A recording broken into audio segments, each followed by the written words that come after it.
The sky over northern France on the morning of August 15, 1940, was alive with the hum of engines, the distant thrum of propellers cutting through clouds like knives. Sunlight reflected off the polished fuselages of Messerschmitt Bf-109s, their silver skin glinting ominously as formations swept eastward toward the English Channel. Below, the countryside lay quiet, a deceptive calm beneath the brewing storm of fire and steel above. The stakes were unimaginable, yet for the young men who climbed into the cockpits of their Spitfires and Hurricanes, danger was not hypothetical. It was visceral, immediate, and personal. Among them was a pilot whose actions that day would reverberate far beyond the confines of his cockpit, whose decision in a single split second would challenge the very tactics of air combat and etch his name into the history of the Battle of Britain. To understand the magnitude of what occurred, one must first comprehend the air war itself. By mid-1940, the Luftwaffe had grown into a formidable force. Its pilots experienced veterans from the campaigns over Poland and France. The Luftwaffe's doctrine emphasized tight formation flying, disciplined gunnery, and relentless pursuit of enemy fighters. In contrast, the Royal Air Force was rapidly expanding, stitching together squadrons drawn from Britain, Canada, New Zealand, and Poland, often with young men who had little more than months of flying experience. Yet, these pilots carried an intangible advantage: the intimate knowledge of their homeland, and aircraft that, in capable hands, could outperform the German machines in ways the Luftwaffe had not fully anticipated. RAF intelligence, in early August 1940, had already begun to detect a pattern. Luftwaffe raids followed a brutal rhythm, often attempting to wear down Britain's air defences before a larger, decisive invasion could be launched. RAF Fighter Command, under the meticulous direction of Air Chief Marshal Hugh Dowding, relied heavily on radar, ground observers, and a delicate chain of command to direct sorties efficiently. Still, the numbers were stark. The RAF faced an enemy with more pilots, more aircraft, and more operational experience. Every mission was a test of nerve and skill. Every engagement could be the last. It was in this crucible of stress and necessity that pilots began to innovate, not in laboratories, but in the cockpit, under fire. One maneuver, later described in RAF reports as audacious and extremely hazardous, would emerge from this period, not from strategic planning rooms or experimental testing, but from a moment of raw survival instinct. Pilots often relied on textbook maneuvers, honed through practice and training: barrel rolls, loops, scissors, and dives intended to shake a pursuing fighter. But what happens when textbook maneuvers fail, when a skilled adversary anticipates every standard tactic? What happens when the sheer weight of numbers and firepower leaves only one option: improvisation born from desperation?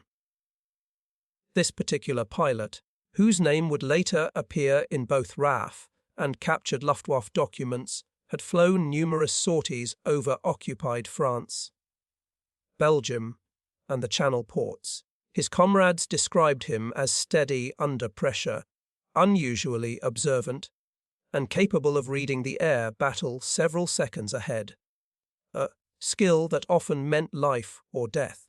Memoirs from contemporaries recall the peculiar calm in his eyes even as tracers whistled past, or as German fighters closed in from multiple directions. The young man had witnessed friends fall from the sky, sometimes in flames, sometimes spinning out of control in moments that seemed to stretch into eternity. Fear was a constant companion, but he learned to recognize it, channel it, and act decisively despite it. The summer of 1940 was merciless. Air battles over Britain's southern coast had already claimed hundreds of pilots on both sides. RAF records show dozens of dogfights daily, with engagement times often lasting mere minutes, though in those moments a pilot's life could pivot from routine patrol to desperate for survival. Every sortie involved calculating risk and reward in real-time engine performance, ammunition levels, cloud cover, sun position, enemy formations. In these conditions, even a minor error could be fatal. Yet, pilots were trained to act instinctively, diving to trust muscle memory when decisions had to be made faster than conscious thought could process. It was during one such mission that the pilot in question found himself facing a formation of 12 Bf-109s. According to RAF debriefings, these German fighters were executing a classic Finger 4 attack pattern intended to encircle and overwhelm the lone RAF aircraft. The reports emphasize the precision of the Luftwaffe's coordination: one pair of aircraft to engage, another to cut off escape, and a third to act as reserve. From the ground, radar would have marked the formation as a single cluster, yet in the air it was a deadly web, closing in on him from all directions. For historians and analysts, what is striking about this encounter is not simply the numerical disparity. Air combat had its own language of danger, a subtle interplay of psychology, mechanical limits, and environmental awareness. The pilot's decision to execute a maneuver, later described in RAF testing documents as extremely high risk with potential tactical payoff, illustrates how mental acuity, spatial reasoning, and courage intersected under extreme stress. He was not reckless, he was calculating. He was not careless, he was improvising based on observation, instinct, and a deep understanding of aircraft performance. Accounts from surviving Luftwaffe pilots, later interrogated by the British, corroborate this moment. They record their formation breaking apart in ways that defied standard air combat expectations. Several of their number were downed in rapid succession, and confusion replaced coordination. Reports describe the German pilot's astonishment. The RAF fighter seemed to execute a maneuver no one had anticipated, leaving the attackers momentarily blinded to his position, with fatal consequences. The maneuver itself, although initially labelled suicidal in official RAF briefings, would later be studied in training manuals, evaluated in test flights, and incorporated into tactical doctrine precisely because of its effectiveness.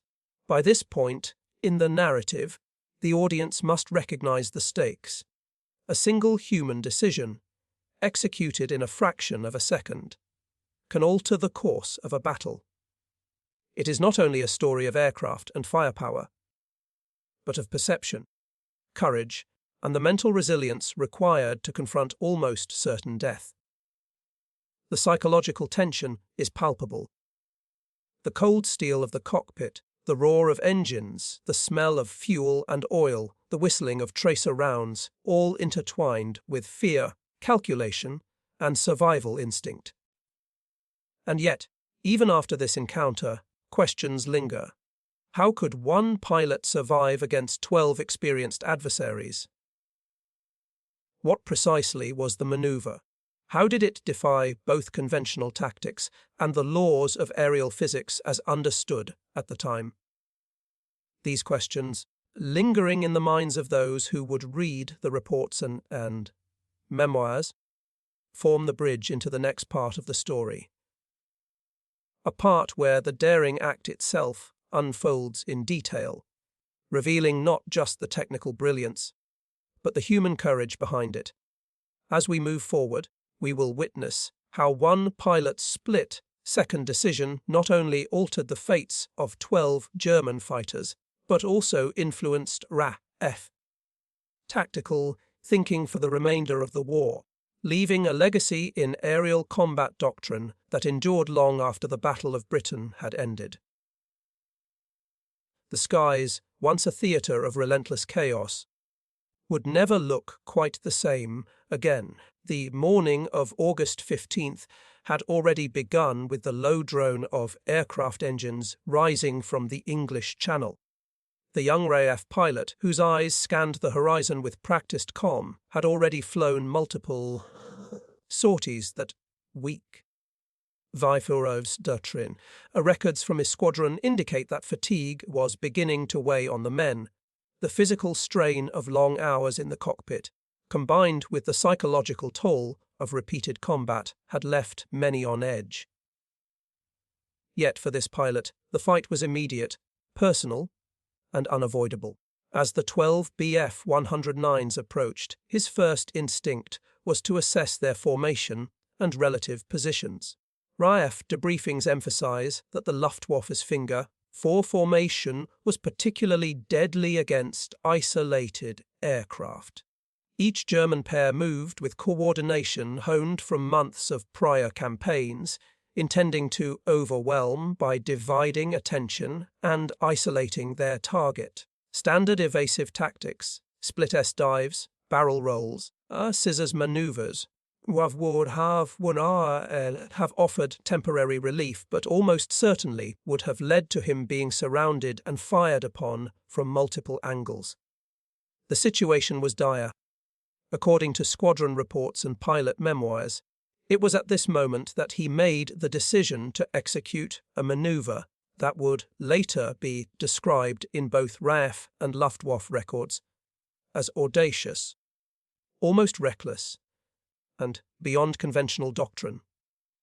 This maneuver, in essence, involved a high-speed vertical dive combined with a sharp, inverted turn, forcing the pursuing aircraft to overshoot, while placing himself briefly in what seemed like a vulnerable position. RAF tactical testing documents later referred to it as an emergency defensive inversion with aggressive counter thrust, highlighting both the risk and the tactical payoff. As he dove, the roar of the Merlin engine filled the cockpit, the vibration of the airframe transmitting through his hands and feet.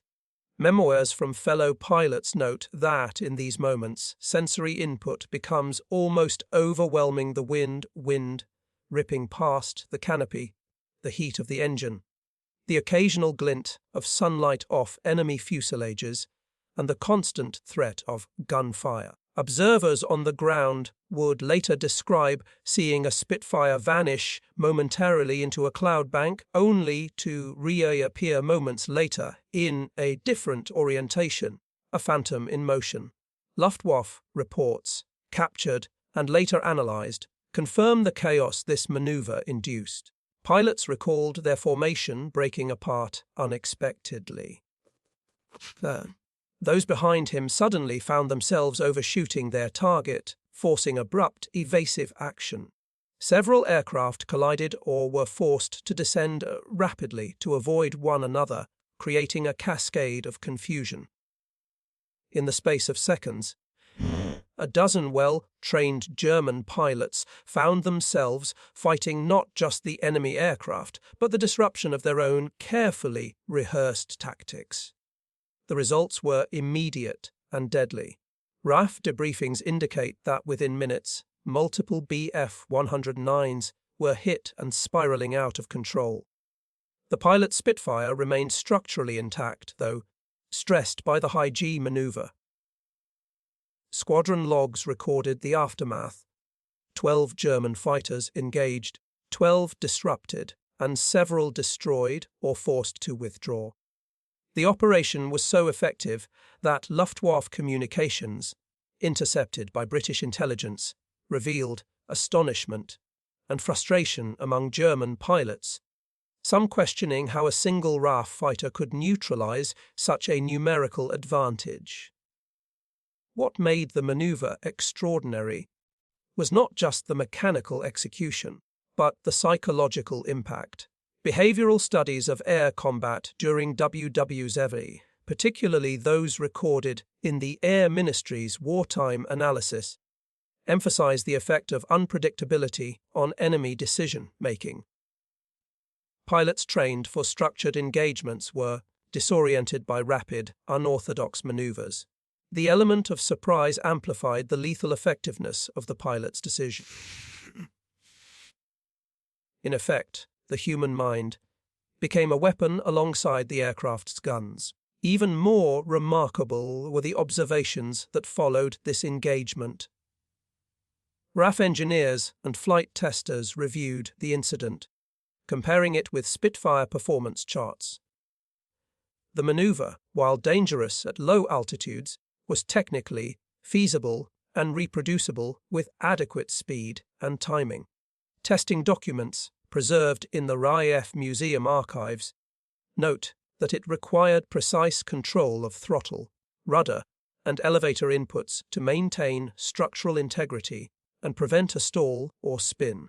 Memoirs of test pilots from the same period describe replicating the maneuver in simulated combat, acknowledging the courage and skill of the original pilot under pressure. This engagement also highlighted the importance of individual initiative in air combat.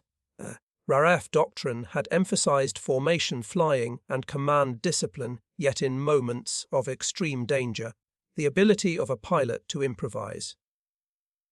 Guided by observation, experience, and instinct, proved decisive. This instance, recorded meticulously in both RAF and Luftwaffe sources, became a case study in tactical innovation born of survival, demonstrating how one individual's decision could create tactical advantage far beyond conventional expectations. Interestingly, captured German documents from the Luftwaffe after the Battle of Britain reflect lessons drawn from this encounter. Analysis of their own losses identified the risks posed by aggressive vertical maneuvers and the need to adapt pursuit techniques. German pilots were instructed to maintain flexibility in formation responses, avoid tunnel vision on single target, and anticipate unorthodox counter-attacks. The encounter, seemingly brief in the grand scheme of the air war, had a tangible influence on both sides' evolving doctrine. The human element of this story cannot be overstated. Memoirs from RAF squadron mates describe the tension in the mess halls after the engagement, the mixture of awe and disbelief. For many, the thought of facing a dozen enemy aircraft and emerging intact was almost unthinkable. Yet it also served as a psychological boost. If such feats were possible, the RAF could withstand and even turn the tide against seemingly overwhelming odds. The maneuver became a legend in oral histories, sometimes described with hyperbolic language, but always grounded in truth, corroborated by operational reports and enemy testimony. And while the numbers, 12 enemy fighters disrupted, several destroyed, tell part of the story, diving, the full significance lies in the intersection of skill, courage, and timing. The pilot did not simply react, he calculated, he observed, and he acted with precision under extreme stress. This combination of situational awareness and willingness to embrace calculated risk underpins the story's lasting fascination. It is a testament to human adaptability in extreme circumstances where instinct and intellect must function together in the span of a few heartbeats. By the end of the engagement, the skies had returned to an uneasy calm.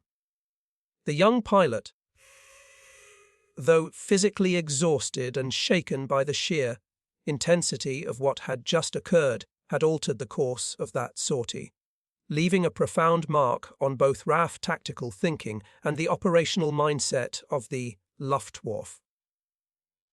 As reports circulated and analysts studied the encounter, the full implications became clear. The era of rigid aerial tactics was giving way to fluid, unpredictable human-centered combat.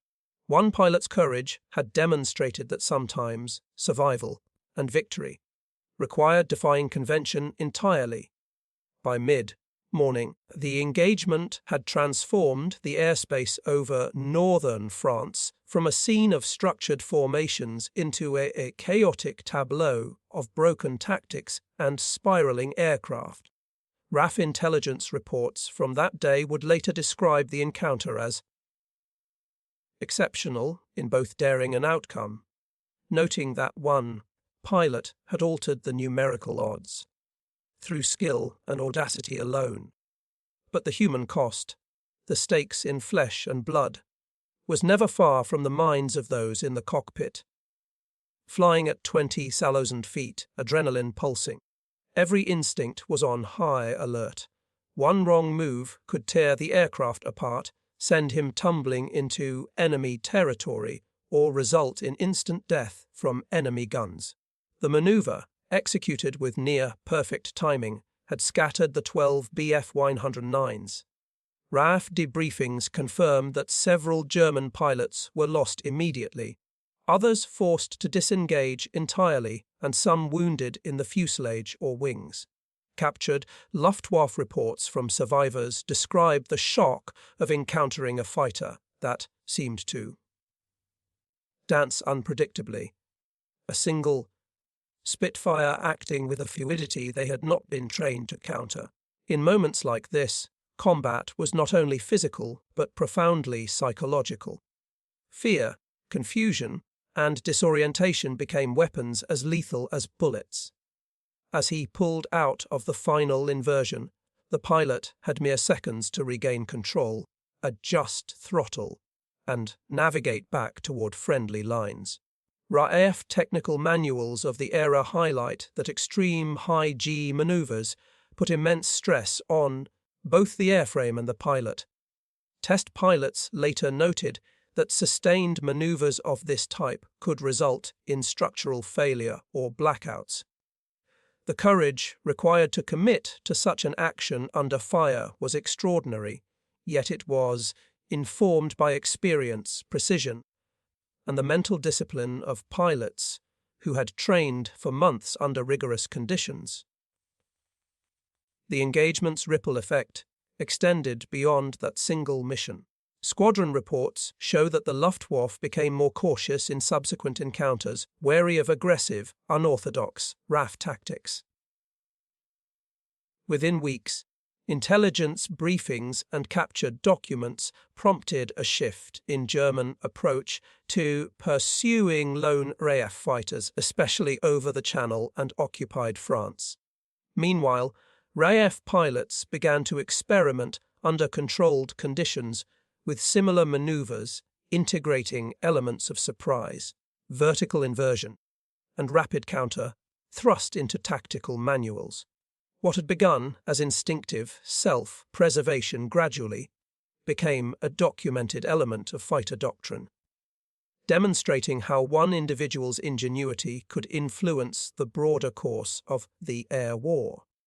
Memoirs from squadron mates recall the palpable awe in the mess halls that evening. Stories circulated of a single pilot taking on 12 experienced adversaries, turning near certain death into tactical triumph. For younger pilots, it was both inspiration and cautionary tale. A reminder of the razor-thin margin between heroism and catastrophe. Behavioral studies conducted after the war, using these encounters as case studies, emphasize that acts of high-risk courage, when executed with skill and awareness, can have outsized effects on morale, tactical thinking, and the psychological perception of the enemy. Yet, the story is not purely about technique or doctrine. It is also about human psychology in extremis, the fear of death, the sharpening of senses under threat, and the necessity of split-second decision-making. RAF reports from the time stress that this pilot had remarkable situational awareness, able to anticipate the enemy's responses and act preemptively. Our Luftwaffe survivors' testimonies confirm the disorientation created by his actions. Some described a moment of almost surreal impossibility, unable to comprehend how a single fighter could survive such overwhelming odds. These accounts underscore the delicate interplay between skill, instinct, and the chaos inherent in aerial combat. In the aftermath of the engagement, the pilot returned to base, physically exhausted but mentally alert. Squadron commanders debriefed him extensively, documenting the sequence of actions, timing, and aircraft responses. RAF archives show that this single sortie became a reference point for teaching both tactics and psychological resilience. Flight instructors emphasized that mastery of one's aircraft, coupled with the courage to act decisively, could produce results far beyond numerical advantage. In other words, the skies of World War II were not merely measured in squadrons and guns, they were a theatre of human intellect, nerve, and adaptability. Historians analyzing this incident later noted its broader significance. By demonstrating that a single pilot could neutralize 12 enemy aircraft through skillful maneuvering, the episode reinforced the value of individual initiative in a conflict often characterized by overwhelming force. It also contributed to a subtle but important shift in air combat doctrine. Pilots were encouraged to blend conventional tactics with innovative maneuvers. Using unpredictability as a weapon. RAF post-war studies described it as a turning point in understanding the psychology of aerial engagement, showing that a well-trained pilot could leverage both mechanical and cognitive advantages to survive and win against seemingly insurmountable odds. The psychological tension in this narrative cannot be overstated. Sitting in the cockpit, eyes scanning the horizon, instruments vibrating under stress.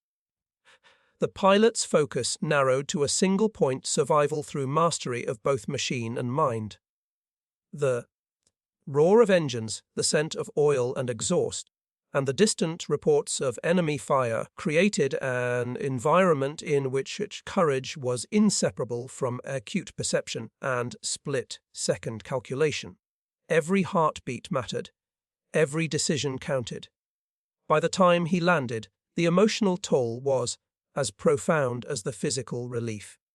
The skies would never look the same to those who witnessed or later studied the encounter. For the RAF, it became a testament to the ingenuity, courage, and adaptability of their pilots. For the Luftwaffe, it served as a cautionary reminder that numerical superiority could be undone by a single opponent acting with audacity and skill. In a larger sense, the episode crystallized a fundamental truth about war in moments of extreme danger.